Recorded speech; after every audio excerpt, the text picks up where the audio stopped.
Salut champion, c'est Émilie Guillon et aujourd'hui nous allons aborder le sevrage du poulain. Alors pour commencer, c'est quoi le sevrage ? Le sevrage, c'est cette période qui marque la fin de l'allaitement naturel du poulain. Dans la nature, il va se produire généralement un peu avant les 1 an du petit, plus précisément vers ses 10 mois. Le poulain va alors arrêter de téter, mais néanmoins rester avec sa mère. Cela permettra à la maman d'accueillir son nouveau poulain si celle-ci est pleine. Pour rappel, une jument porte son bébé 11 mois avant de mettre bas. En élevage, l'homme va intervenir pour séparer la poulinière du poulain. Actuellement, il est recommandé d'attendre le 7e mois du poulain.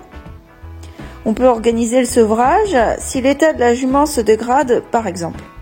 Certains poulains tètent beaucoup et vont donc fatiguer leur mère. Mais normalement, sans problème de santé et avec une bonne alimentation, cela ne doit pas être le cas. Si tu ne sais pas quand sevrer le poulain, observe tes chevaux. Naturellement, le poulain prendra de la distance avec sa mère. Si cet éloignement ne stresse aucun des deux et que bébé est dans la bonne tranche d'âge, alors le sevrage va pouvoir devenir envisageable. Il existe plusieurs méthodes. À la maison, souvent je retire une poulinière à la fois pendant la ration granulée de manière à ce que le poulain ne remarque pas le départ de sa mère. Ça a l'avantage de ne pas créer de stress chez les jeunes qui restent avec d'autres poulains et mères qu'ils connaissent déjà. Quand j'ai affaire à des petites pouliches, il m'arrive même de ne pas les séparer et laisser la nature faire. Ça se passe très bien tout seul. Pour les jeunes mâles, il y a toujours le risque d'une éventuelle reproduction incestueuse non voulue. Donc je préfère garder les mâles entre eux.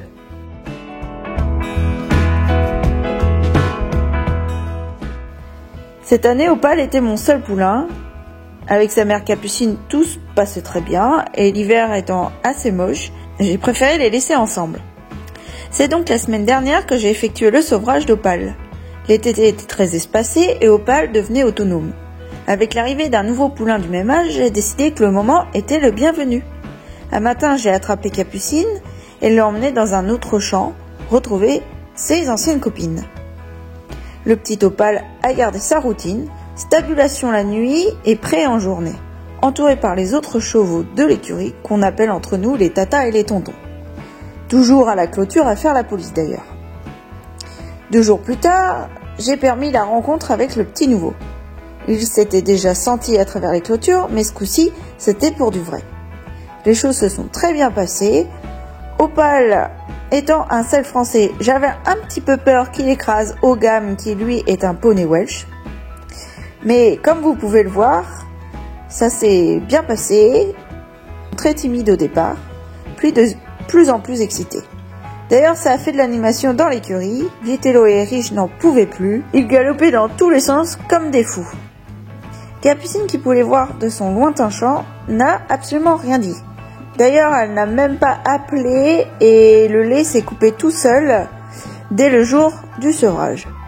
L'avantage pour elle est d'être arrivée dans une grande pâture de 10 hectares où elle peut marcher et donc diminuer les engorgements éventuels du lait qui n'est pas vidé des mamelles. En tout cas, Opale et Ogam sont maintenant copains et vont pouvoir finir leur croissance ensemble.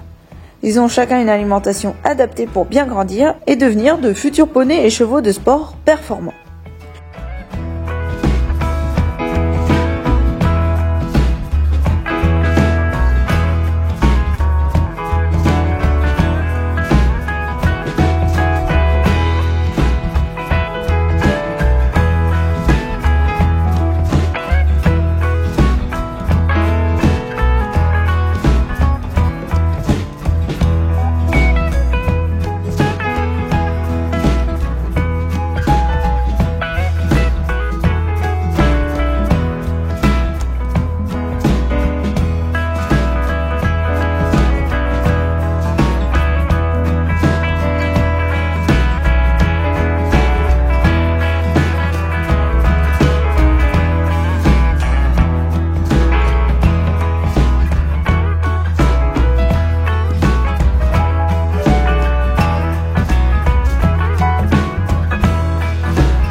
Voilà champion.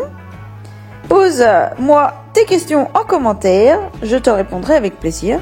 Et sinon, à très vite dans une prochaine vidéo. Ciao ciao.